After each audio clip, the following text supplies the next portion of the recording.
جيت اليوم باش نحكي على موضوع الساعة اللي هو زبل الطليان اللي كل شي كيبان عينو فيه.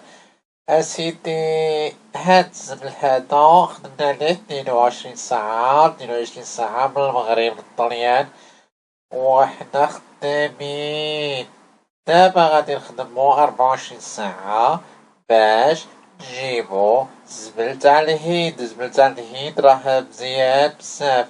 الزبل هدا راه فيه منافع، مثلا فيه الرويدات، الروايد اللي يقدر ولد الشعب الفقير يعمل بيهم صباط، يعمل بيهم طيارة، يدير بيهم لعبة يلعب بيها لأنه ما عندوش. وفيهم كذلك حكاك ديال الشكلاط اللي يقدر ياكل الواحد فيهم. والمكلة حتى هي يعني بيريمي ماشي مشكل، بيريمي لأنه ما نستنسيو من البيريمي. نو